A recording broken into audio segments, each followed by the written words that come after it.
And away we go.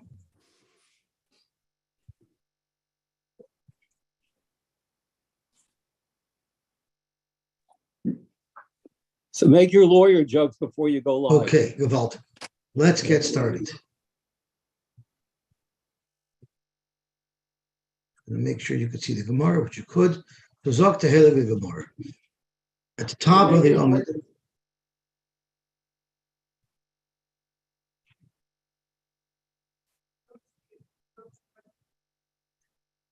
David, what was that?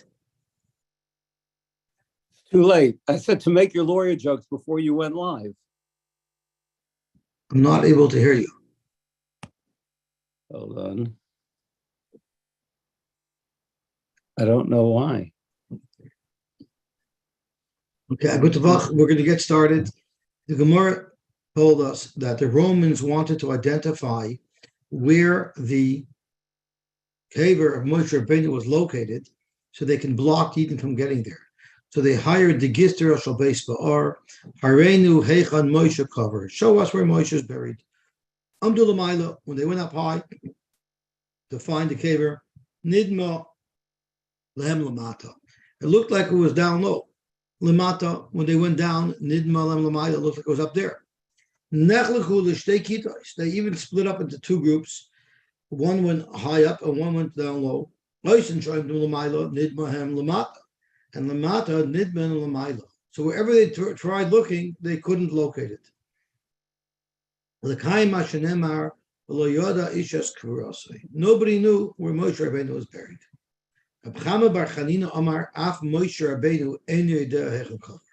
Even Moshe Rabbeinu didn't know where he was buried. It says over here, ish, emphasis on the word ish, as ish are like him. Even the Ish, Moshe Rabbeinu, who didn't know where he was buried. There's a lot of Torah to explain this perplexing line.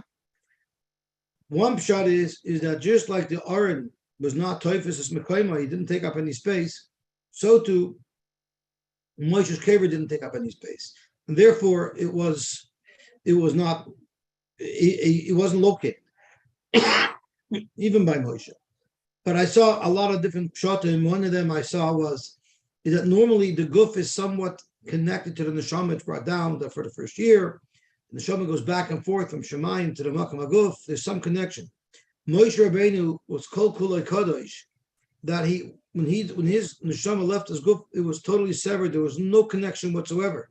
So therefore, the neshama had no awareness of the guf because there was no connection from the neshama to the guf.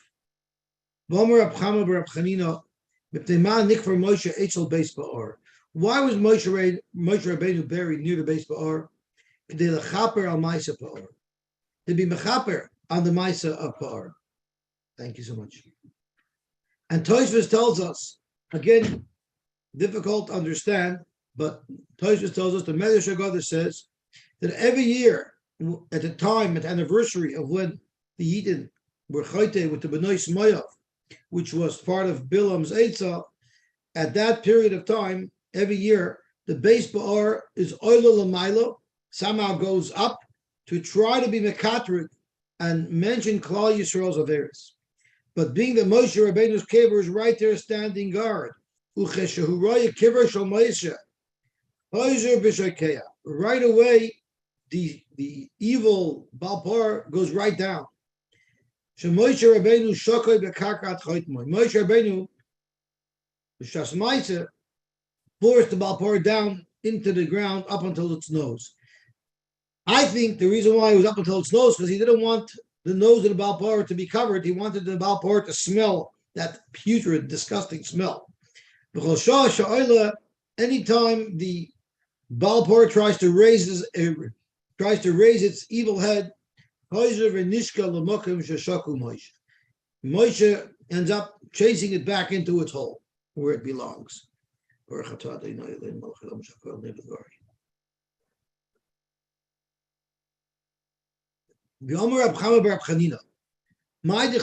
in the pasuk,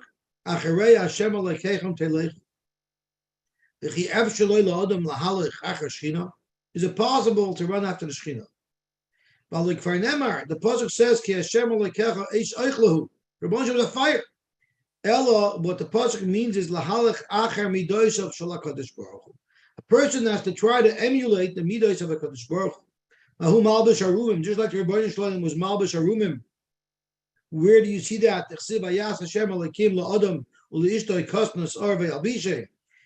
the chet of the Itzadas, HaKadosh Baruch Hu brought clothing to Adam and Chava. You should also be Isaac in helping people who can't afford clothing.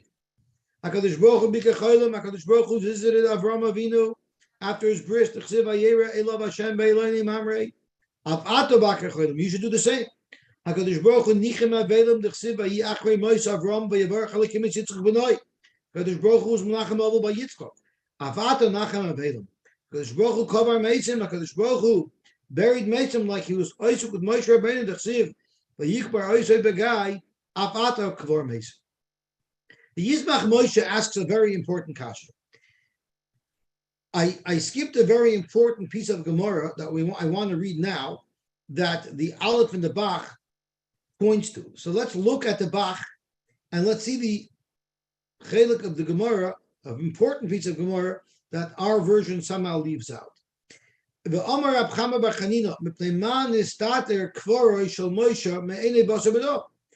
is it that HaKadosh Baruch Hu concealed the kever of Moshe from mankind?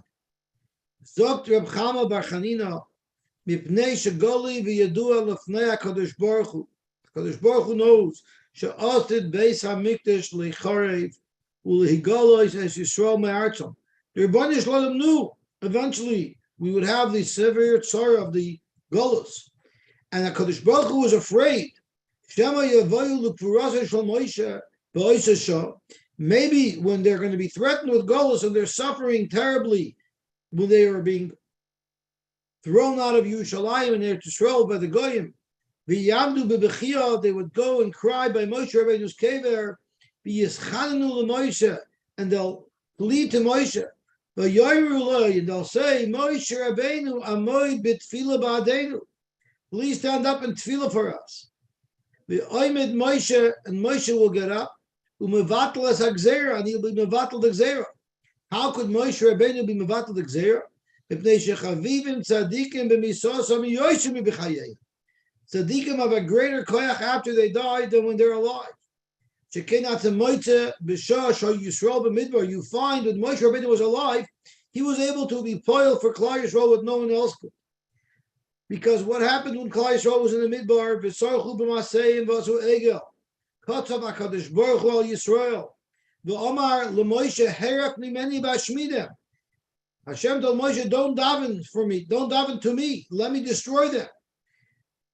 Right? The Gemara, Kama tzadikim hayu b'oisador. Moshe Rabbeinu wasn't only tzaddik, the Chavak Chasidim, Moshe, Aaron, Yeshua, Elder Umeida, the Ein Zekadim, V'shar Chachamim v'Talmidim.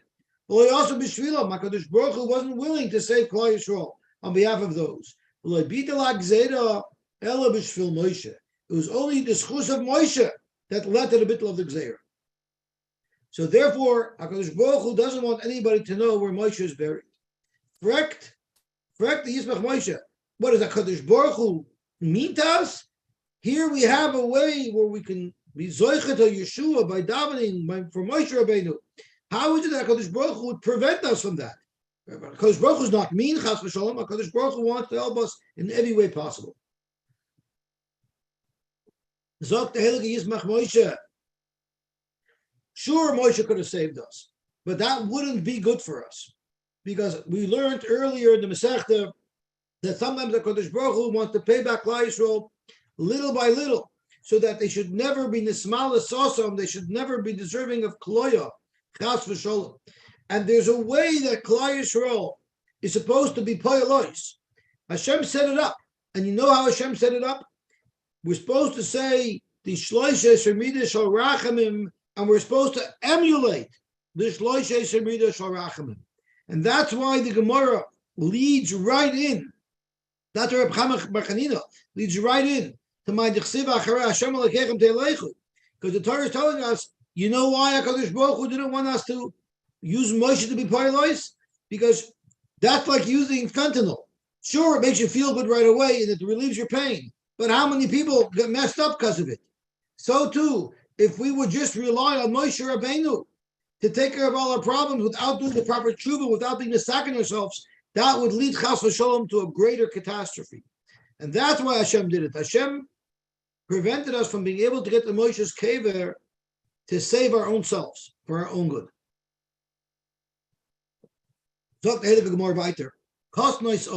What exactly were these clothing made out of that HaKadosh Baruch Hu presented to Adam and Chava? Zok the Gemara Kos Nosar Rav Shmuel Chadam or Dover Haba Mina Or. It comes from hide, meaning wool, which grows on the hide. Chadam or Dover Sha'ar Nehami Menu. It's a nice lightweight fabric that the skin enjoys, and that would be linen or flax, pishta. There are those who learn that there's a medrash that says that it was actually snakeskin, which is highly appropriate. It's the nachash that caused this whole terrible catastrophe. So his skin was used to make clothing for Adam and Chava. Zok the Heilige Gemara weiter. Dorsh Rab Samloi. Torah Tchilasa Gemilas Chasadim V'Soifa Gemilas Chasadim. The Torah starts off talking about Gemilas Chasadim and ends off speaking about Gemilas Chasadim. Tchilasa Gemilas Chasadim Dechsev Vayas Hashem Elokim L'Adam L'Ishtoi Kosnas Ar V'Yalbishei. V'Soifa Gemilas Chasadim Dechsev Vayikbar Oisei Bagai. The beginning of the Torah talks about the Rebbeinu Shalom making clothing for Adam and Chava. The end of the Torah talks about HaKadosh Baruch Hu bearing Moshe. Why did Moshe Rabbeinu have such a taiva to go into Eretz Yisrael? What was the big deal? What, you think Moshe Rabbeinu wanted to taste Jaffa oranges, or l'spoya mituva, or to enjoy the halava or the yogurt from Tanuva dairies? You think he needed that? L'kach Omar Moshe, harba mitzvahs nitzdabu Yisrael. By Yisrael were commanded to do many mitzvahs, but ve'ein miskayim in elo be'eretz Yisrael. You could only be mekayim them in Eretz Yisrael. Echanes ani la'aretz. I want to go into Eretz Yisrael. Kidei sheyiskayim kulam al yodi, so that they should be niskayim through me. An interesting lashon. Not that I should be mekayim them; they should be niskayim through me. Amalek Kadosh Baruch Hu. Klum atem evakesh elo lekabel schar. Is that all you're looking for? Is schar? Even if you don't go in. I'm going to consider it as if you did those mitzvahs, and you're going to get all the schar, even though you didn't do the mitzvahs. And the Gemara is going to bring a pasuk now and darshan it to show that Moshe Rabbeinu got all the schar, even though he wasn't there in Eretz Yisrael. But there's a couple of questions we need to ask. First of all, Moshe Rabbeinu wanted schar. Does it not say in Pirkei Avos al tiyu ke'avodim hamishamshem esarav al menas l'kabel pras? Ella. We should be doing avodas Hashem l'shem shemayim. So some of the Mepharshim say an interesting twist. If you're mitzvah va'isa, if you're mitzvah to do a mitzvah and you do it, you're not allowed to do it al manas l'kabel pras. But the mitzvahs at Luyis Baruch, Moshe Rabbeinu was not mitzvah in them because he wasn't in Eretz Yisrael. Those mitzvahs you actually are allowed to want to do al manas l'kabel pras. Chaim Fir said over from the Berditchever that the Kadosh Baruch Hu made the world to give schar for mitzvahs. That's not a problem of altiu kavodim amishamishem sarav almanas l'kabel pras. If you do mitzvahs l'shem shemayim and you get schar, there's nothing wrong with that. But the Mishnah means you shouldn't do avodas Hashem almanas l'kabel pras with ulterior motives. You learn so people should praise you. You learn so people should honor you. That's almanas l'kabel pras. But doing it because that's the Ratzon Hashem and part of the system is that HaKadosh Baruch Hu gives schar, that in fact is not a problem. That's the first shayla. The second shayla is Moshe Rabbeinu just wanted to get into Eretz Yisrael. He just said, "Let me go and let me see it." He wasn't planning. He didn't ask Hashem to let him stay there for an extended period of time. So even had he been there, he would never have been mekayim all these mitzvahs at Luyis Baruch. Zogin the Mefarshim. Moshe Rabbeinu was not so much doing the mitzvahs. His goal in life was to inspire Klal Yisrael to do the mitzvahs. So he wanted to get into Eretz Yisrael to inspire Klal Yisrael to continue doing the mitzvahs at Luyis Baruch, even though he wouldn't be able to. And that's the Lashon HaGemara. Why did Moshe Rabbeinu say, I want to come into Eretz Yisrael? Kedei sheyiskaymu kulam al yodi. Through me, there'll be a kiyama mitzvahs because I will be mechazik Klal Yisrael in Eretz Yisrael. to be Mekayim all the mitzvahs. Anyway, HaKadosh Baruch Hu says you're not going in, and the HaKadosh Baruch Hu said you'll get all the schar as if you did it. Shenemar, the Torah is mamshuk for the pasuk. L'chein achalak loy barabim. I'm going to give Moshe Rabbeinu achalak barabim. I'm not going to touch it clearly because the Gemara is going to break down every word. Vesatzumim yechalak sholol. The titans, you're going to get sholol. You're going to get your spoils of war, the benefits. Hachas asher hera lo misnavsho. Since he wanted to give his life up. Ves poshim nimna. He's counted with the poshim. V'hu chet rabbim nosa. He carried the chet of the rabbim.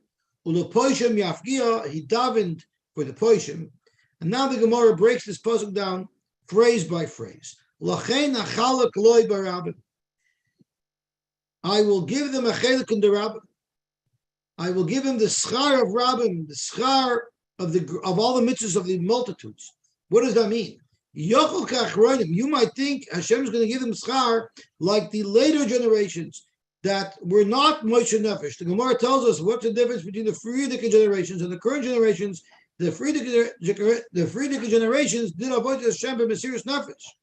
So the Yochel Kachroinim will get schar like the Achroinim, but like the Rishonim and not like the Rishonim. Who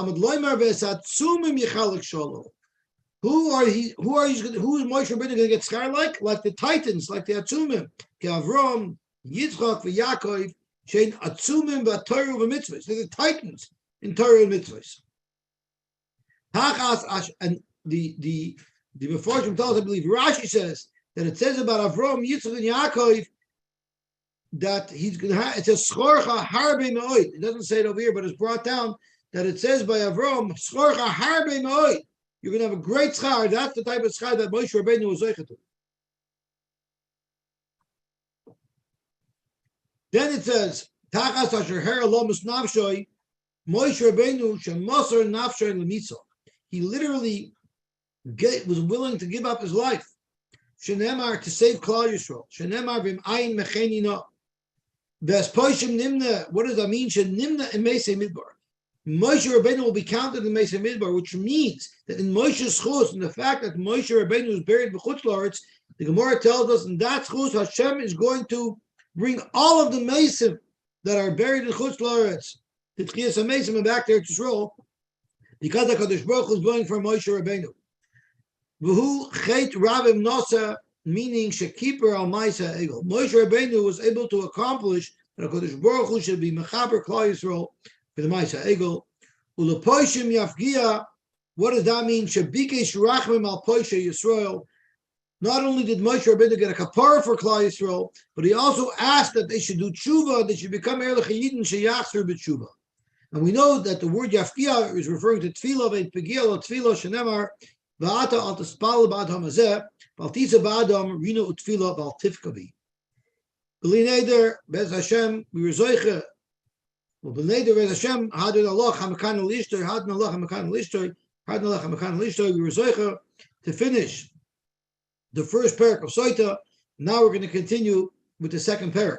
But before I do the second parak, I strongly advise everybody to pull out a Medrash Rabbah all the way to the end of Yosy Bracha and read the dramatic chain of events that occurred when Moshe Rabbeinu was set to die. The Medrash goes through what was going on. HaKadosh Baruch Hu sent Gavriel, and Gavriel says, how could I bring Moshe's neshama back? How could I make him die? And then he tried to Michal, and Michal said, how could I do it? And then he tried to send the Samach Mem, and the Samach Mem couldn't do it. Then the Rebbe Shem sent the Samach Mem again, and Moshe Rabbeinu blasted the Samach Mem. He says, who do you think you are? You can't come and take my life. I accomplished so much in my life. And Moshe Rabbeinu even hit him and blinded the Samach Mem. So then the Medrash says at the end, the Kadosh Baruch Hu came b'chvoidu v'atzmai, and he told Moshe Rabbeinu to lie down. The Kadosh Baruch Hu said, don't worry, Moshe, the Samach Mem won't have a shlit over you. I personally, I'm going to come and take your neshama, and I'll be metabel with your guf. Told Moshe Rabbeinu to lie down and to close his eyes, and to stretch out his arms, to put his arms on his chest and to stretch out his legs. And then Hashem had to deal with the neshama of Moshe Rabbeinu. And The neshama is feminine because he said, "Biti, my tochtero, come to me." Like A.B. Rothenberg sings in the song, "Come with me, little neshama." And that's exactly what the Rebbeinu Shalom told the neshama, "Come with me." And the neshama said, "I don't want to come with you. I don't want to go." Why? He said, "Because there's no better place in the world for me to be comfortable than in the guf of Moshe, which was Kulei Kadosh and Kulei Noki." So Hashem said, "What do you mean? You come with me? I'm going to take you personally, and I'm going to put you under my kisei kavod, and you're going to sit with the Pamal Yishom Mailo with the great Malachim." And the Neshama said, "That's not good enough. I'm not impressed with that. From your Pamal Yishom Mailo, some Malachim came out that were Machdi Klal Yisrael. I don't want that. Moshe Rabbeinu's guf is the best place to be. Moshe Rabbeinu, from the moment he spoke to you in the Sneh, he didn't have relations with his wife. And he was on Har Sinai for 40 days and 40 nights. He didn't eat. He was Kulei Kadosh. This is the most wonderful place in the universe for me to be." And finally, Kadosh Baruch Hu just made Neshika and took the neshama. Some of the Mefarshim say it's a beautiful, beautiful shtickle in the Medrash Rabbah. Some of the Mefarshim say that everybody gets a kapara through the tsar that they experience when they die. And that's part of what the Malach HaMavis does. Since Moshe Rabbeinu did not need any kapara at all, he was zoich at the Mishas Neshika from the Rebbeinu Shalom itself, which was a painless death. We should all be zoich when we see at the kedusha of Moshe Rabbeinu's neshama and how the kedusha of his guf and how the neshama wanted to stay. I think to myself, my neshama is probably saying, "Get me out of here! I can't take it here." Moshe Rabbeinu's neshama wanted to stay with his guf. We should be zoich to purify our bodies as best as we can, and we should be zoich to the kedusha, a little bit of the kedusha of Moshe Rabbeinu.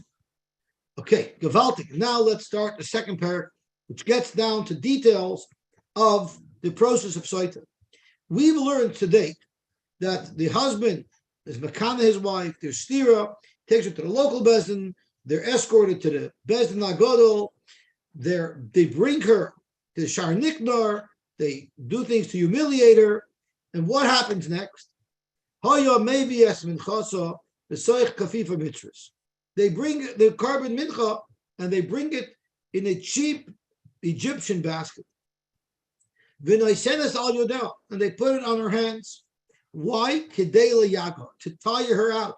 We're looking to induce her in any which way to be moida ala emes, so that we don't have to make her drink the mayim amor. Now, as far as the order of operations, Tosfos tells us that the Mishnah, how it lays out the order of operations, is very different from what the pasuk says. And Tosfos tells us that if you look at the parsha, the order is kino istira, maila isha, umevies minchasa, and then after the mincha, maybe payil shel cheresh v'nois l'soich chatzel l'gmayim, put an offer, then Mamad is the Isha b'Shar Niknar. In our Mishnah, she was a Shar Niknar before all this happened, while the pasuk seems to put her at Shar Niknar after all this happens. And then Vaychis big Bagdel v'Soiser Asira, which we've already done long before. Yet the Mishnah has us doing it long before. Yet the pasuk seems to put it out of order. So there's a lot of confusion as to what precisely was the order. I don't know why the Tana presents the order of the process different than the pasuk. Question number one. And question number two is, who has the accurate order of operations? Tosfos is not sure. Gewaltig. Zog the Gemara weiter. Zog the Heilige Mishnah weiter. Now that we're talking about her carbon mincha, we're going to show you the contrast between the mincha, the Sotah, and all other standard menachos. They start off in the klisharis and they end off in the klisharis. However, the mincha Sotah was different. It was brought and it originated in a kfifa mitris, and at the end it went into klisharis when they remarked it. So that's a contrast. Another contrast. All menachos were accompanied with oil and levina, which is frankincense. A second distinction. And the third distinction, all other menachos are brought from wheat, and the mincha of the Sotah was brought from barley. Minchas Omer, the Minchas Omer which we bring on Shavuos, which we bring on Pesach, even though we bring it from barley, it was brought of nice, fine, sifted barley flour, but the barley flour that was used for the Minchas Sotah had the psilus in it. It wasn't pure and clean like the carbon omer. Rabbi Gamliel adds, since she behaved in a way that's a Maisa Behema, that's why her mincha is the mincha that's a Michael Behema, rough, unprocessed flour from barley. Tanya Zokta Gemara Abraisa. Abba Chanan Aimer Mishum Rabbi Eliezer, the Kolkach Lama, Kedei Liyaga, we want to tire her out, Kedei Shatachserba. So she should back out. Zokta Gemara, look how wonderful the Torah is and how the Torah cares about every person. Even this woman. If the Torah has such rahman on this woman who was over the Rebbeinu Shalom's rotzen, yet we're still trying to save her from blowing up. Correct the Gemara, is that the reason why we're trying to get her to admit it? Who said? Who said because we care about it? Maybe the only reason why we're trying to get her to admit it is so that we shouldn't have to wash out the written Megillah with the Shem Hashem. But it's not to prevent her from blowing up. Zok Gemara, I'll prove to you that it's only to prevent her from blowing up, and it's nothing to do with preventing the Mechikas Hashem HaKadosh. Because Kasovar, our Tana holds, and let's turn on to Amud Beis.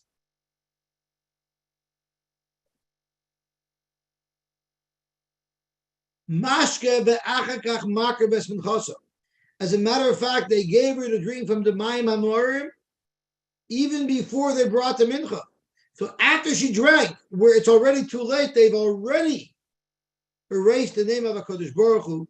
Now we're still convincing her, as she's holding this mincha, we're still convincing her to be moida. There's only one reason why we're doing that, and that is to prevent her from blowing up. Our Mishnah holds mashke v'achach makar b'smechasa divisha megillah. If you want to say it's because we want to prevent Shem Hashem from being nimchak, ha'emchikala, that happened already. Yet we're still talking about trying to get her to be moida.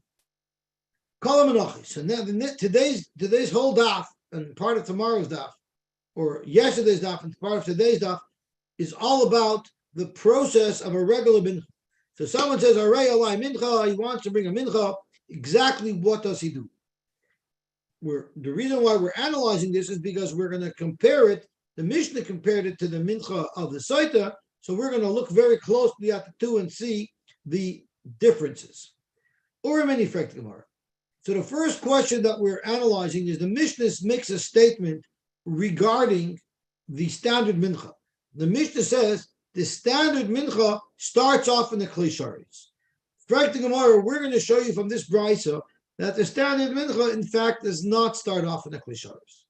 Say the menachos ketzad, adam maybe mincha b'sach beisai, the kalsoi shel kesef b'izov. He brings it in a nice gold or silver basket, not a klisharis. So this is what the Gemara is going to ask from. How could our Mishnah say that all menachos start off in the klisharis? This brisa is telling us about all menachos, and they start off in personal kelim. So the Gemara is going to answer that question later, but let's go through the whole process because the Gemara is going to analyze it closely. So the person comes with his basket from his house with the flour in it. When he gets to the Beis Hamikdash, then he transfers the flour from his beautiful basket of gold and silver into a klei sharis. Up until that point, it was merely kedushas domim. If it would have become tamei along the way, he could redeem it. once it's poured into the Klei Sharis, it's now Kedushas Aguf, it becomes Tamei, it has to be destroyed. Umekacha b'Klei Sharis. Now the Gemara is going to be like V'noisna l'toich Klei Sharis seems to indicate that you have to put it into the Klei Sharis l'shem to be Mekadosh it with Kedushas Aguf. If you didn't have that Kavana, it would not make it into Kedushas Aguf. The Gemara is going to challenge that assumption. And then once it's in the Klei Sharis, then we put in the oil and the lavaina. And now once it's finished in the prep area, it's taken to the kohen who's going to process it. What does the kohen do with this beautiful Klei Sharis that has oil and flour and lavaina in it? The kohen he goes to the mizbeach umagisha, and where does he touch it? To the mizbeach. The Karen the Roimis Marovis in the southwestern corner of the Mizbeach, and we're going to delve into that area closely a little bit later. Where connected Chudash al Karen, right at the tip, at the point of the corner of the Mizbeach. Vidayai, and that will be enough. An interesting lashon, Vidayai, the Gemara is going to learn an important halacha from that Vidayai. Then he has this Klei Sharis, he's standing right near the Mizbeach, and it has in it all of the ingredients of the mincha. At that time, what does the kohen do? Umesalik es halavayna l'tzad echad. He moves all the lavaina off to the side, so that when he makes the kemitza, he shouldn't pick up any of the lavaina. He should only pick up with the kemitza pure flour and oil. The kohen makes mimakim shnisrabo sham. Where's the best place to take the kemitza from? Where there's a lot of oil there. V'noisno l'soich klei sharis. Then he puts the kemitza into a second Klei Sharis. So he takes the kemitza out of Klei Sharis A and puts the kemitza into Klei Sharis B. Umekacha b'Klei Sharis, and it becomes kodesh. So he's mekadosh his kemitza again into Klei Sharis. Umalaket es levainasa. Then he goes back to the first Klei Sharis and gathers all the levaina, takes it out of the first Klei Sharis, but nice nagabav, and he puts it on top of the kemitza. Umaleyu umaktira b'Klei Sharis. He brings it up to the mizbech and he's maktir it in the Klei Sharis. And then after he's maktir it, it seems to indicate umolcha. Then he puts salt on it, which the Gemara is going to challenge. You got to put salt on it before you maktir it. So the Gemara is going to clarify that soon. And then he puts them on the fire. Karev a koimetz. Once the koimetz was karev already, what exactly karevis means? At what point in its burning is it considered karev? But once that happens, shi'arel ne'acholin, then the kohanim could now eat the leftover of the mincha, and they're allowed to eat it in any way they want. Rishoyim ha'kohanim litem l'soicha yayin v'shemen u'dvash. They can mix anything into it. There's only one restriction in how they're allowed to eat the mincha, ve'nasurin elo milachametz. All that they're not allowed to do is allow it to become chametz. So Gemara goes back to our shaila that we started with. Katani miya b'kal soishal kesef v'kal soishal sol. Clearly not a Klei Sharis. So our Mishnah says that every mincha starts off in a Klei Sharis, but this brayta, which gives us all that detail, clearly says that it's not in the Klei Sharis, it's in the personal keli. Omar Papa, you're right. Ema b'chelim haru'uyin l'Klei Sharis. When our Mishnah says that every Mishnah starts off in the Klei Sharis, you know what it means? It means a keli that's appropriate to be used for a Klei Sharis, such as gold and silver. Michlal, the kviva mitris loy chazi. Clearly, a kviva mitris, a cheap Egyptian basket, which is how we bring the mincha the Sotah, that would not be royu to be brought as a Klei Sharis. The question is, why not? Just because it's made out of wood rather than gold, it cannot be a Klei Sharis?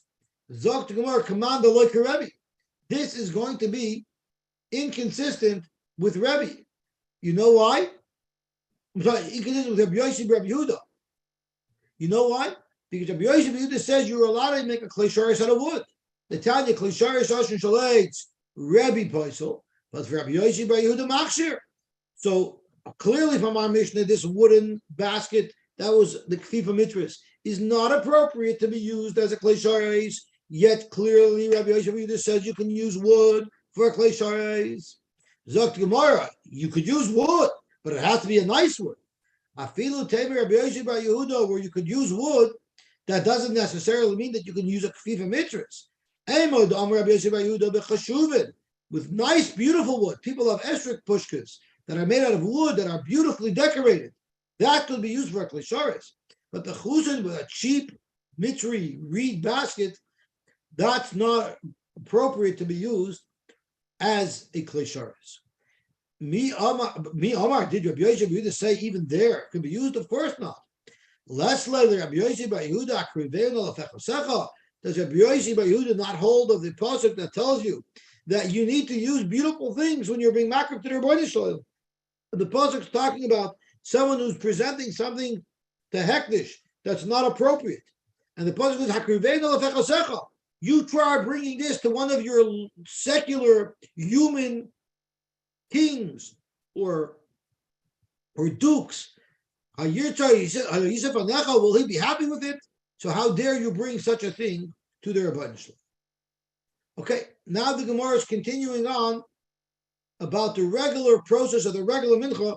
We're setting aside for a minute our sugya of mincha Sotah, and we're going to go through the brayso, which teaches us how a regular mincha is brought.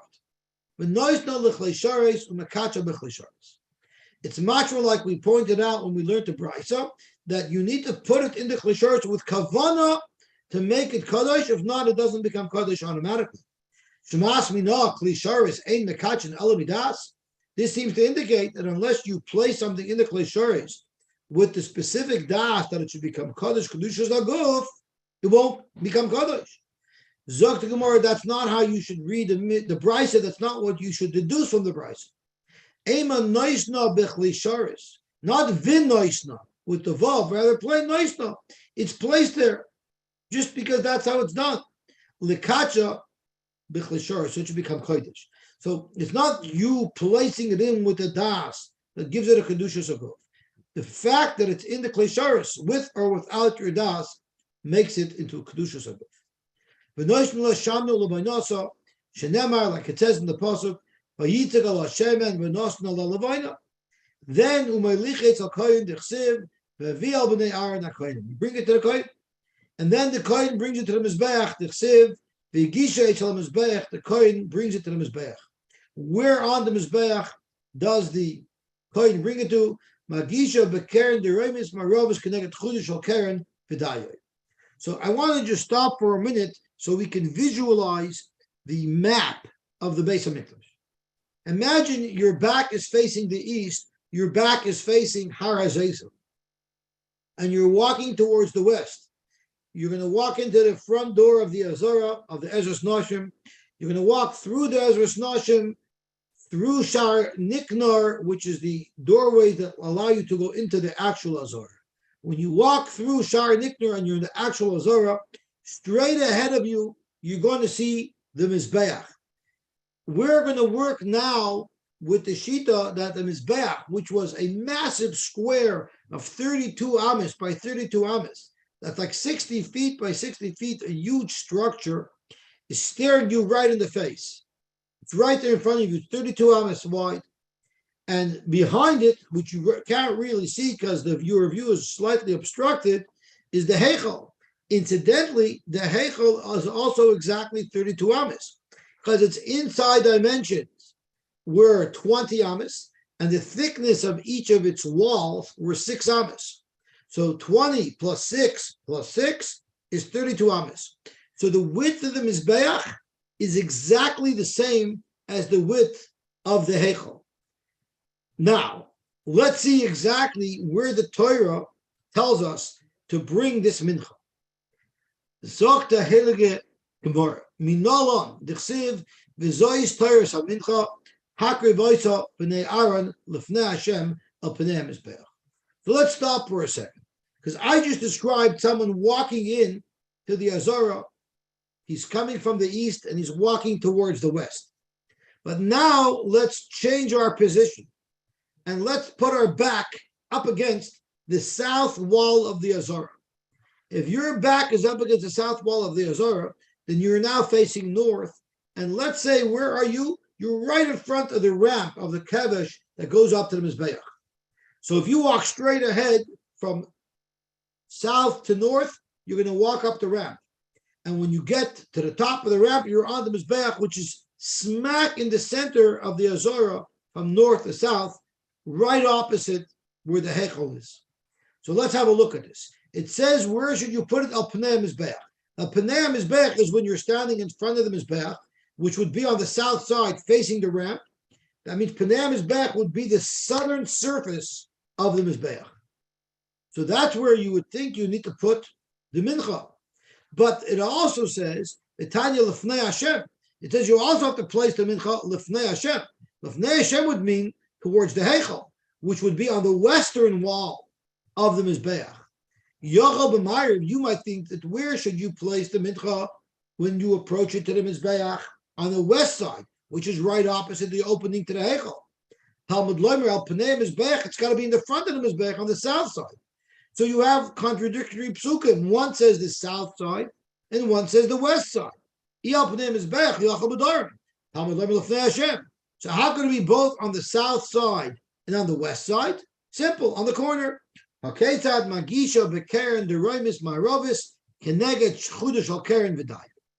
is our brisa. Our brisa says, where's the Agosha done? Right at the southwestern point of the Mizbeach. So you could be Mekayim al Pnei Mizbeach, and you can also be Mekayim al Pnei Hashem. But there was another shita on the positioning of the Mizbeach. There's actually two other shitas.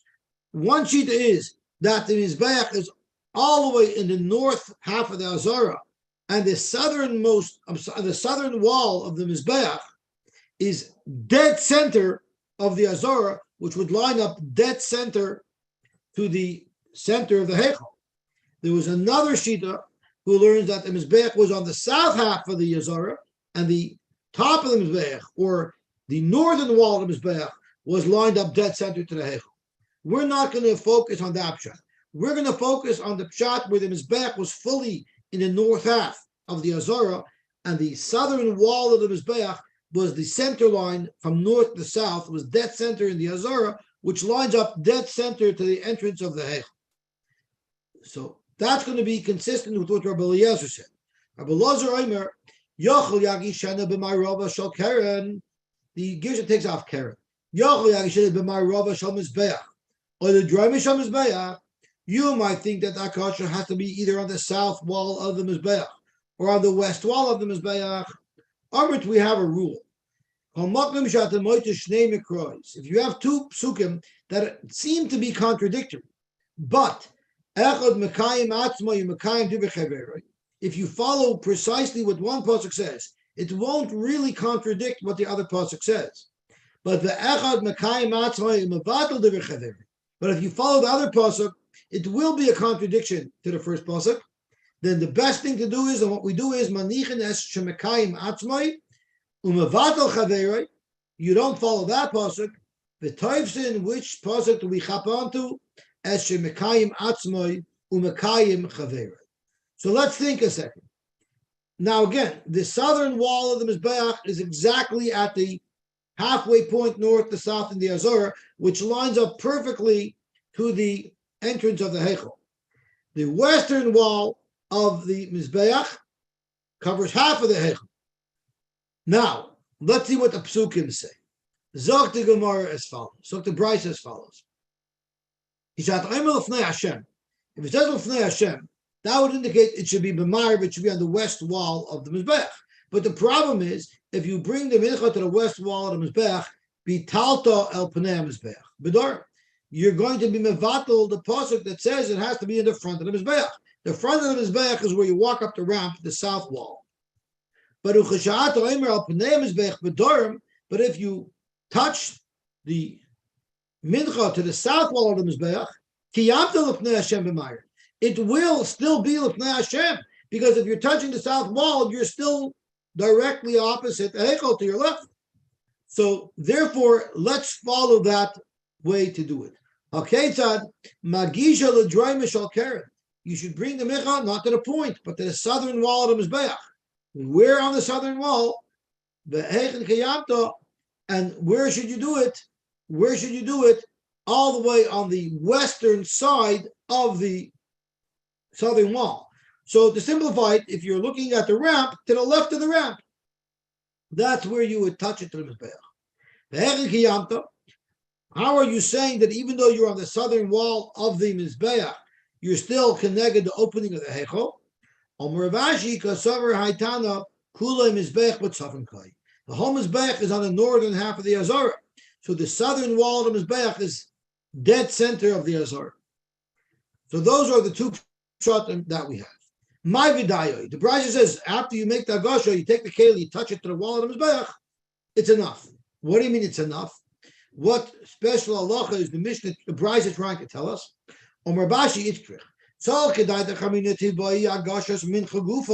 You might think that we want the actual flour mixture to touch the wall of the Mizbeach. You got to lean the keli over so it should like run and hit the Mizbeach. Kamash alone, it's enough just that the keli that it's in should touch the Mizbeach. Maybe you actually have to have the flour and oil mixture directly touch the Mizbeach. Omar, we know from the psukim that that's not the case. The pasuk says "V'kriva el hakohen v'gisha el mizbeach." The psukim right beside each other say you bring it to the kohen and you bring it to the mizbeach. So we compare these two halachas. Ma kravetz el kohen b'chli. Just like when you're bringing the mincha to the kohen, it's brought him in a keli. Afagashes el mizbeach b'chli. So too, when the kohen is bringing it to the mizbeach, he brings it in a keli. Beautiful. Beautiful, beautiful, beautiful. Zog the heilige Gemara weiter. Umisalik es levaynos l'tzarech. Before the kmitza is done, you move all of the levayna to one side so you don't pick it up during the kmitza. Ki hechid loisikmoitz ba'ad mincha.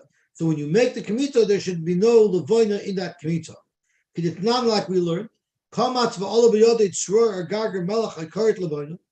the kmitza there was a content of something other than the flour and oil in the kmitza, it's possible because it's not a full kmitza of oil and flour, it has other foreign matter in it. The kaimetz mimakim shenisra b'sham. Where is the place to make the kmitza from? Where there's a lot of oil. Minola, how do we know this? T'chsev misalta umishamna. By the mincha soiles, migirsho mishamna, by a mincha that's with barley. Benois no lesoich klishares umekache bechlishares.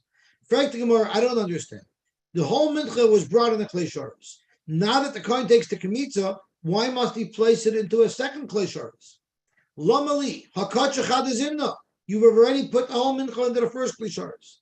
Zok the Gemara, the avoidus of the mincha are just connected the avoidus of the carbon.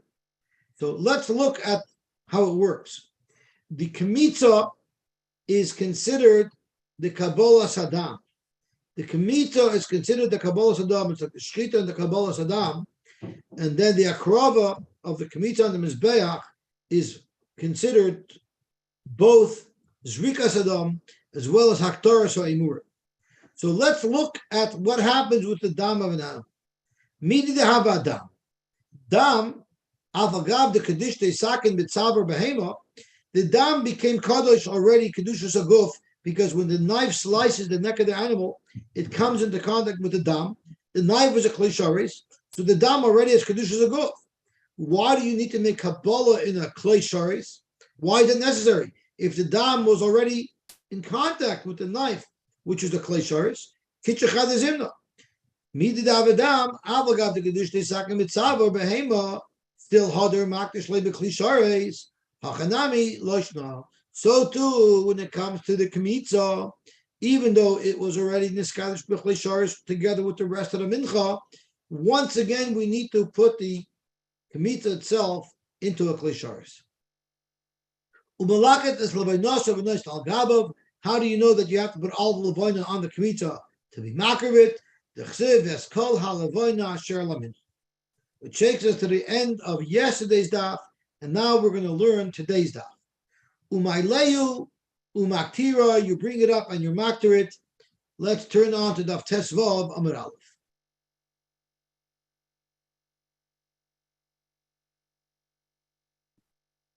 Oops.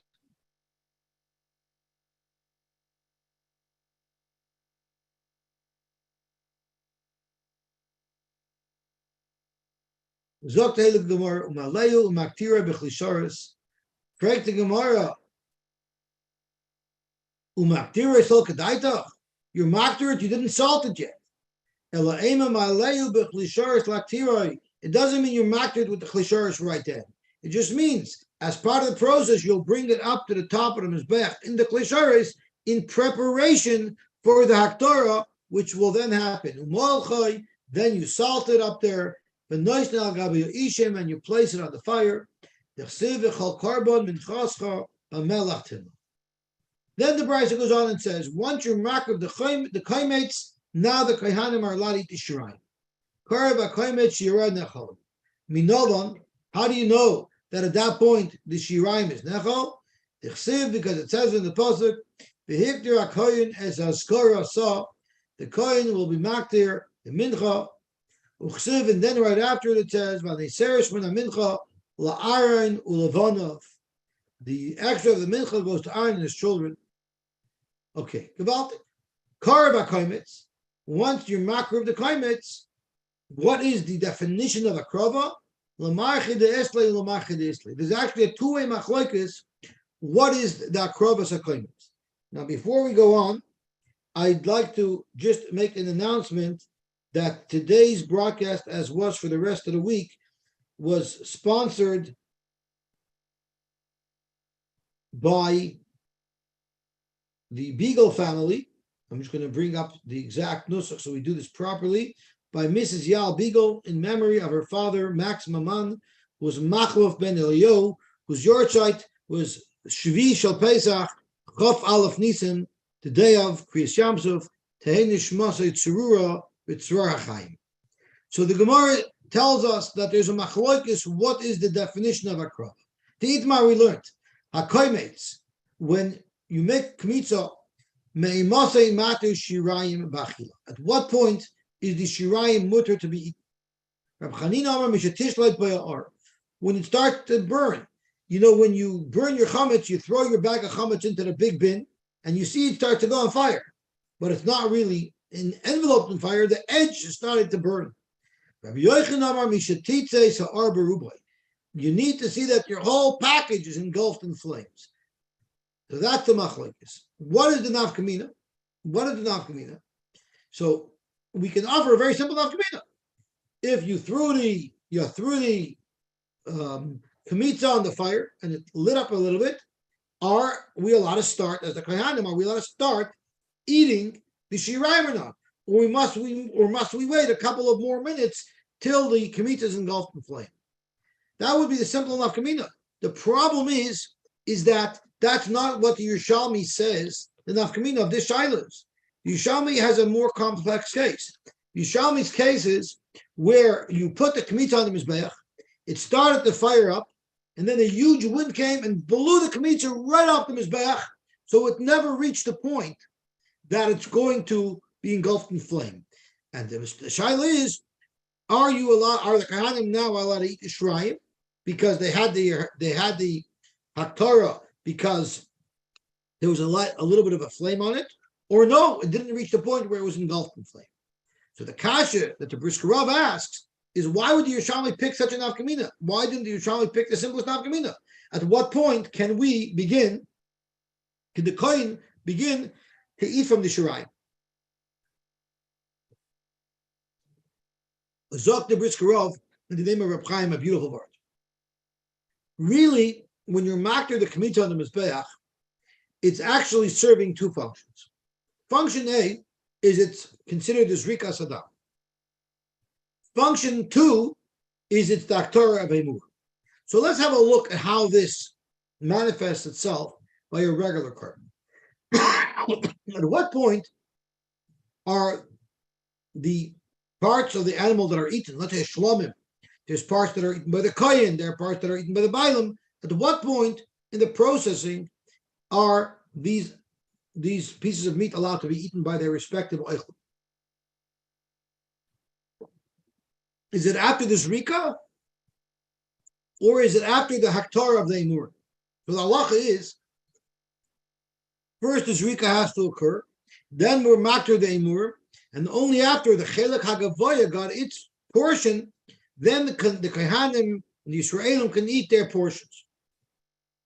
What would happen if they made this Rika and something happened to the Emurim? They became Tameh, they got lost. Then the halach is, since the Aktorah of the Emurim are not going to happen, then they can start eating the meat. The Kohanim and the Yisraelim can eat their part of the meat right away. Zogt Reb Chaim, those two components, Zrikas Adam and Aktorah Sa'imurim, apply to the Mincha as well. And this Kmitza, when you're being makir on the Mizbeach, it actually has two functions. The Aktorah of the Kmitza functions as the Zrikas Dam, and the Aktorah of the Kmitza also has the function of Haktorah Sa'imurim. However, although the Gemara has a shaila, what's considered the hakrava of the kmitza, whether it's fully engulfed in flames or partially engulfed in flames, that's legabe its function of zrikas adam. But legabe its function of aktorah seimurim, everybody agrees it has to be completely engulfed in flames.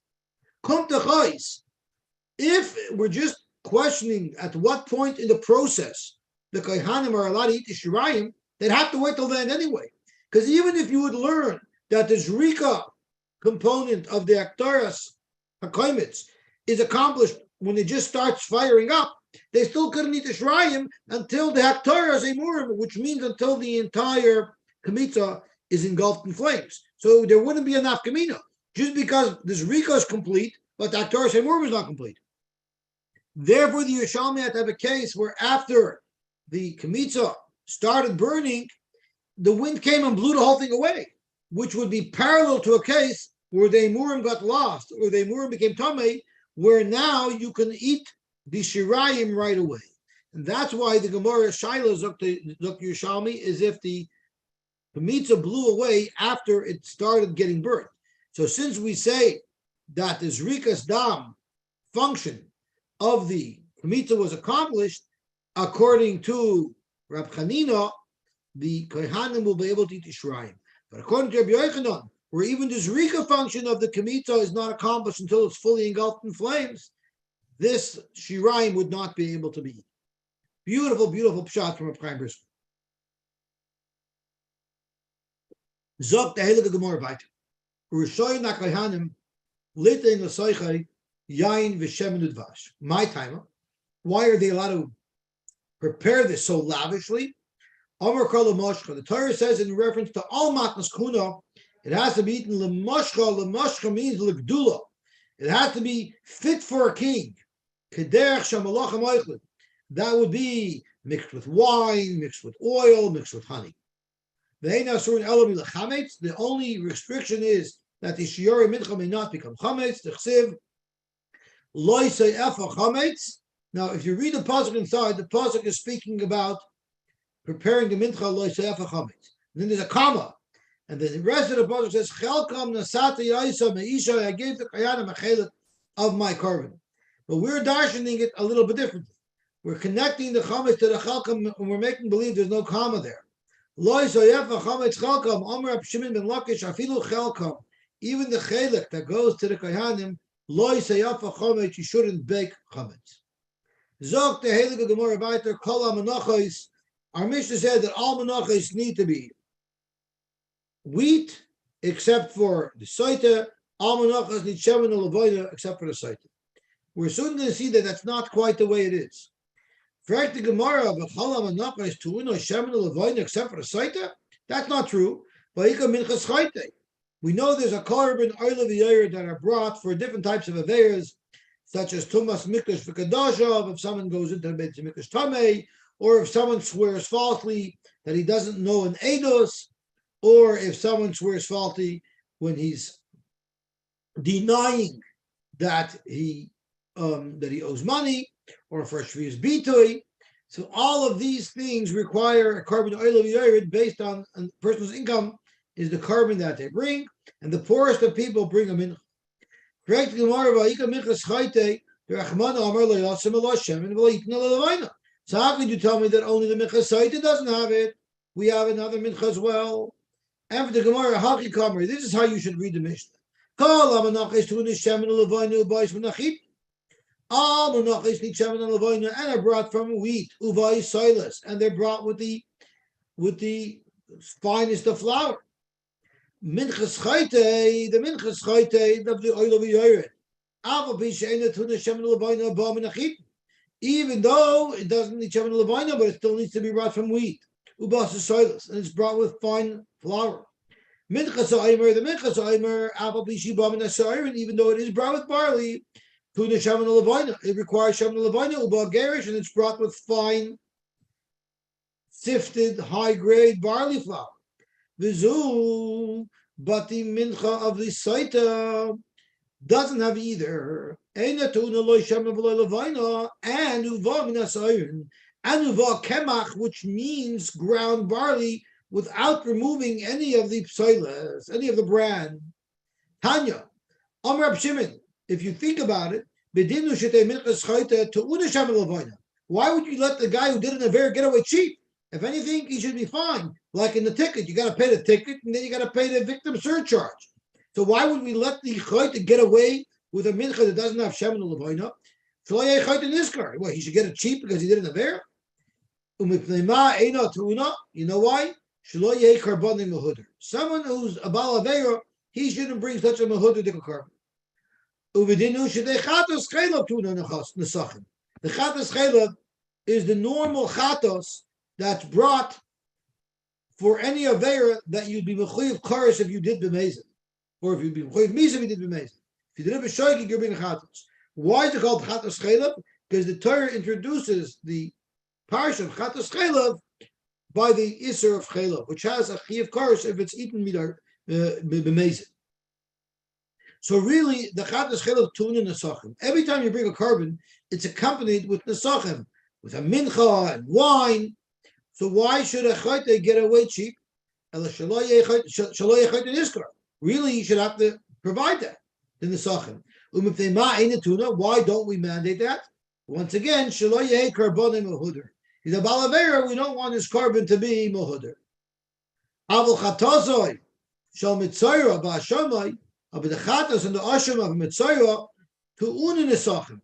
They require nesachim. You know why? Because the chatas of a mitzayra and the asham of mitzayra is not for an avera. Livi she'ein bayin achet. They don't come for an avera. Frank Gemara, what are you talking about? The mitzayra is not an avera. Eini v'yamar Rab Shmuel by Nachmeni Omar B'Yonason al shiva dvarim negoyim bayin. The goyim come because of aveira.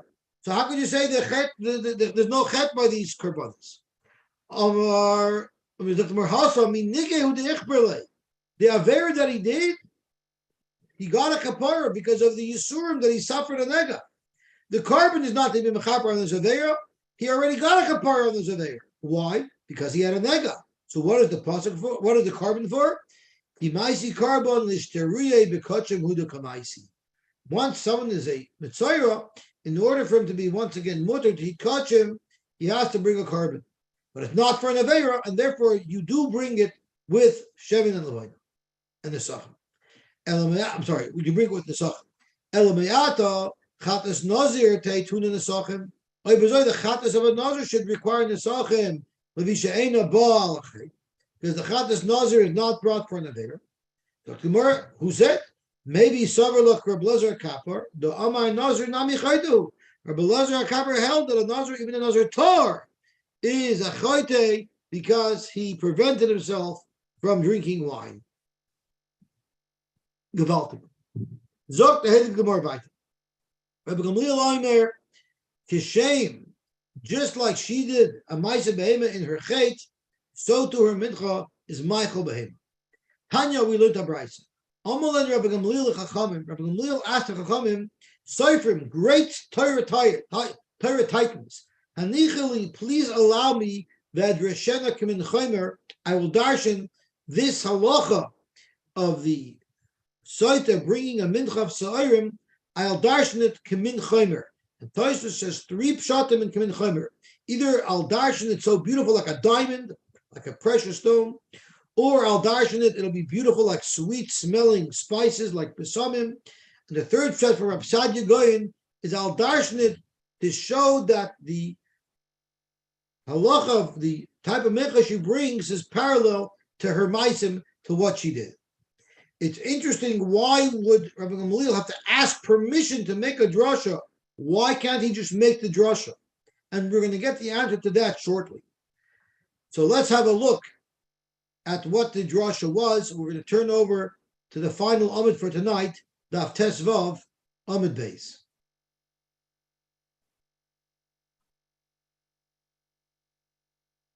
Dr. Helig Gemara. Yishamil Reb Meir. Rabbi Gamaliel heard that Reb Meir said, "The Gomer he achilatzim madani olam." This woman to seduce this man wined and dined him. Lefichach karbon and Michael Beima. That's why your carbon is Michael Beima. And Rabbi Gamaliel didn't like that shot. You know why? Yeah, if she was a wealthy woman trying to seduce him, she wined and dined him. But on the if she's poor, maybe he wined and dined her. Michael Beima. So therefore, I don't like your pshat. So what is my pshat to Rabbi Gamaliel? Since her ma'asim are the ma'asim of a behema, kach karbana Michael Beima. Zogan de Mefarshim, there's a very good kasha you can ask on Rabbi Gamaliel as well. And that is, how do we know that she's guilty? At this point, when we're bringing the mincha, we don't even know that she's guilty. So there's a little bit of a kasha on Rabbi Gamaliel as well. That's why Rabbi Gamaliel asked permission, please let me darshan it. I have a kasha on your drasha, so I'm going to darshan a little bit better, even though on my drasha, there's also what to ask him. Zok the Heilige Mishnah weiter. How you may be pili shal cheres. They would bring a cup that's normally designed to drink water out of, made out of earthenware. Why earthenware? So some of the Mefarshim tell us that if you have a kli cheres that's tamei, there's no way to fix it. It's got to be broken and destroyed. So we're telling her, if you're tamei, there's no way to fix you. You're going to be broken and destroyed. They fill it with a half a loig of water from the kir. A loig is the volume of 6 eggs. So a half a loig would be the volume of 3 eggs, a very small amount of liquid. It would only be a quarter of a loig, which is about the volume of 1.5 eggs. We're going to learn soon in the Gemara that we didn't write too long of a parsha. We kept the writing that was going to be washed out to a minimum. We also use a very small amount of water. Okay, now we have water, and we need to put sand in that water. Where do we get the sand from? Zok the Mishnah, Nichnas lahechal. The Kohen walked into the hechal, Upanei liyaminai, and he turned off to his right. Umokim hayisham ama al ama. There was a place that was an ama al ama where the tile wasn't cemented in. It was left loose so that it could be lifted up. But it's hard to get a tile up that's flat on the ground. But v'tavla shel shayish v'tabas hoisa kvuabo. There was a handle in one of the tiles, one of the marble tiles, that he could lift it up and then expose the earth underneath the Beis Hamikdash. When he would lift it up, and then he would take earth from underneath it, and he would put enough earth into this water.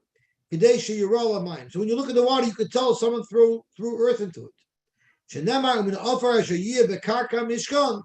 offer that in the karka of the Mishkan, so of course in the Mishkan it was all a sand floor. They were able to take from anywhere. But in the Beis Hamikdash, you couldn't have a hole in the floor as you're walking into the Heichel. So it was off to the right, out of the way, so nobody would trip over it. Zok Elek Gemara. Tana we learned, Pili Shal Cheres Chadasha. This clay cheres that she drank out of was actually brand new. The Rabbi Shmuel. My time is Rabbi Shmuel. Where did Rabbi Shmuel get it that it's brand new? Zok to Gemara Gamar Kli Kli Mitzar. It's a Gzeir Shava from the word Kli stated by Sotah to the word Kli stated by Mitzar. We're soon going to see this is not a Gzeir Shava Mufna. So you could slug it up with a pircha, which in fact the Gemara does do. Malalon Cheres Chadasha, just like by Mitzar. The cheres that they used was brand spanking new. Avkan Cheres Chadasha. How do you know that by the Mitzayra the Kli Cheres was new? The Chsivit says in the pasuk, "V'shachad es hatzipor ha'achatz al Kli Cheres al mayim chayim." So we're comparing the keli, the Kli Cheres, to the mayim chayim. Ma mayim chayim shaloi nasasel behed malacha. Just like mayim chayim, it's clean, fresh water. There was never a malacha done with it. Afkli shaloi nesesa by malacha. So too the keli is a keli that was brand spanking new.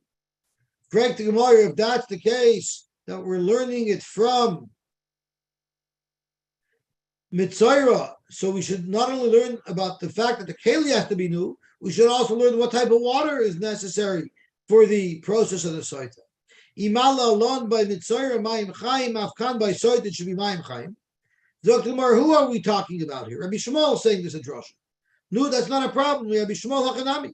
Rabbi Shmuel, where did you take the water from? From the Kir. According to Rabbi Shmuel, the Kir was actually Mayim Chaim. Rabbi Yochanan Mekir, Rabbi Shmuel Lemer was Mei Ma'ayin. It came from a Ma'ayin until it was Mayim Chaim. It was just from any water, from a mikveh. Frank the Gemara, this is not a good limud from Mitzayra to Sotah.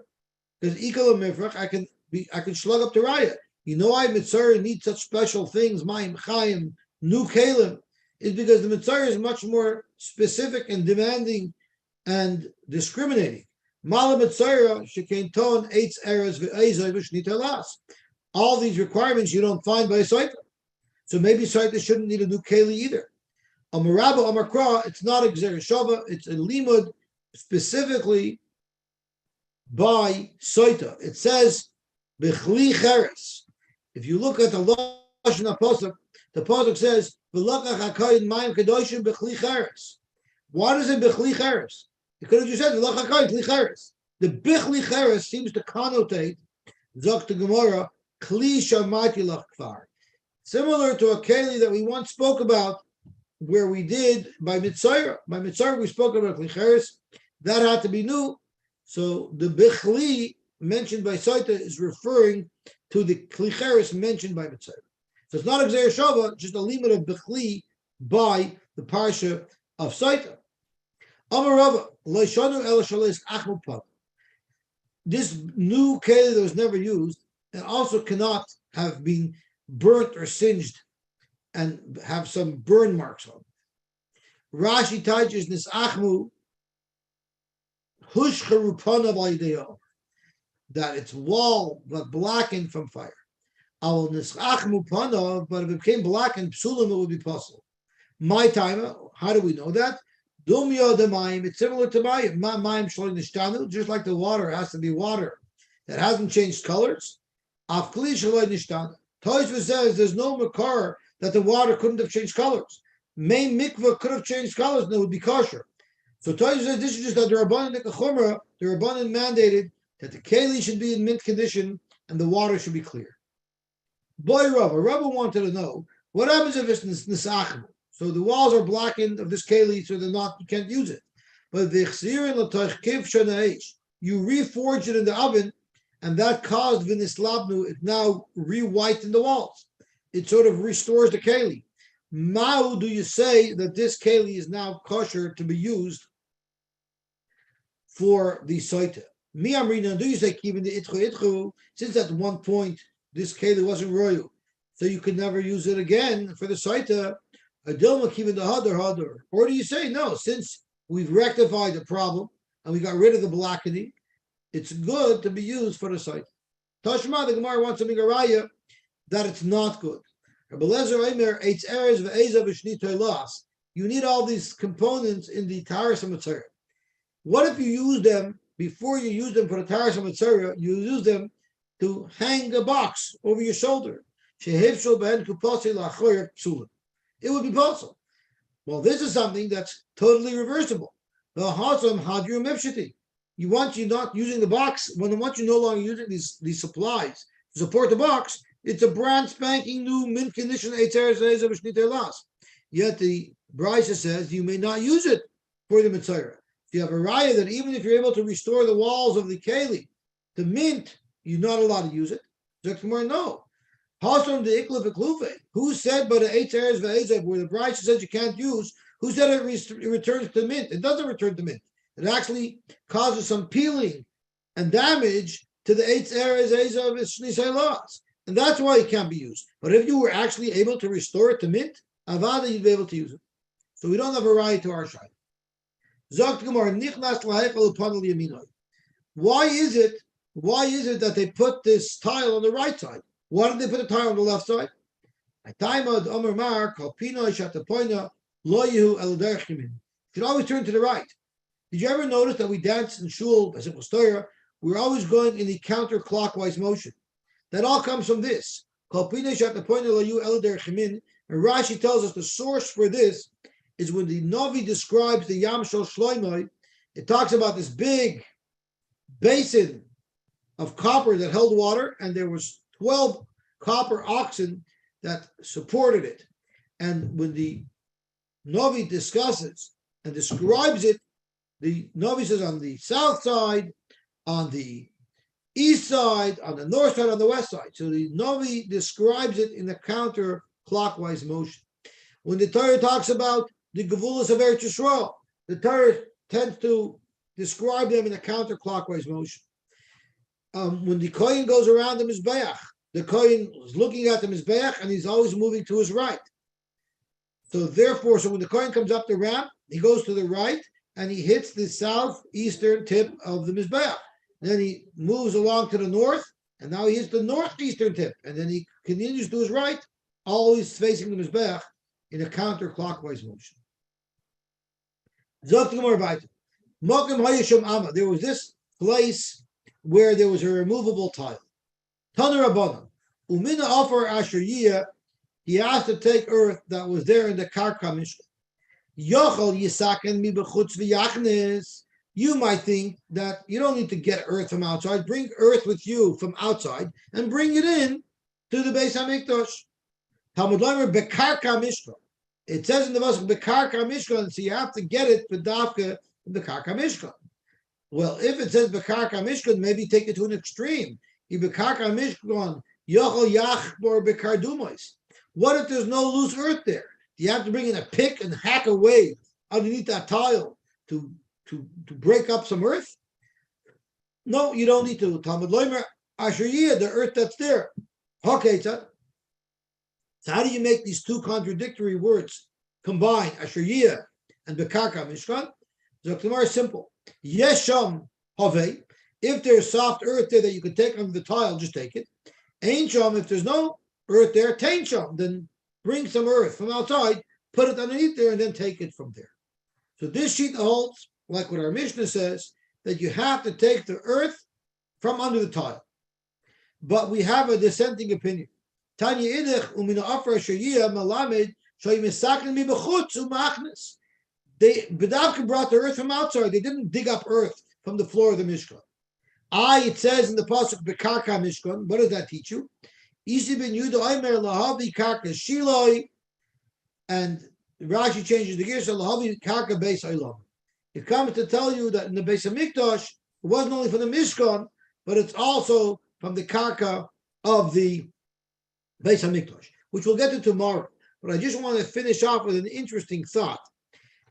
Rashi says that the Mishkan that it's talking about is Mishkan Shiloi. Rashi doesn't say that it's referring to the Mishkan in the Midbar. And in fact, the Gemara in Yuma tells us something fascinating, that they never had the process of Sotah in the Midbar. You know why? Because the Mon clarified everything. For example, there's a dispute between Reuben and Shimon who owns this slave. Now, slaves were also allotted a portion of the Mon. So they would come to Moshe and they would have this dispute. Moshe would say, you know what, come back tomorrow. The next day they come. And Moshe asks them, the Mon, the extra portion of Mon for this servant, did it show up by Reuben's door or did it show up by Shimon's door? And depending on where it showed up, it would be obvious who it belonged to. So the same thing with a Sotah. A man drags his wife to Moshe Rabbeinu, my wife sinned. And she says, I sinned, you sinned. So now there's a question, can he get rid of her without the ksuba because she sinned? Or no, her ksuba is coming to her. So Moshe Rabbeinu would say, come back tomorrow. The next day he would ask, your wife, this oimer that she was supposed to get of the mom, where did it show up? Did it show up by your house, mister? And if it did, then she's guilty and you get to keep her ksuba. Or did it show up by her door, by her father's door? And that means that you're guilty and you have to give her the ksuba. So therefore, during the Mishkan's time, there was never a process of a Sotah, because there was a very simple way to clarify all these sveikas. As a matter of fact, one of the reasons why the Yidden hated the mom is because you can imagine you have this big shiny Yid, this big Rebbe Yid, who has a double Torah and a big fat cowhide talus beitel. He's holy, and he did an Avera one night, and he opens the door to get his man, and no one, it's not there. It's miles away. He's not going to go running into fields. He's humiliated. Able to see this big holy tzaddik needs now to run around. He's not such a big tzaddik after all. So he'd rather stay home and starve, so people shouldn't realize that he did Averas. So that's one of the reasons why they hated the man. But I'll call upon him. The man was also used to determine whether or not a woman was guilty or innocent. Baruch Hashem, we finished today's daf. Be'ez Hashem, tomorrow morning we will learn at 6 a.m. and we will learn at 9 a.m. I want to wish everybody a good tavach. It was Mesiras Nefesh that we're learning tonight because our wives are waiting for us to help put away the dishes from Pesach. So I want to wish everybody. You're on to me. Tavach. Yeah.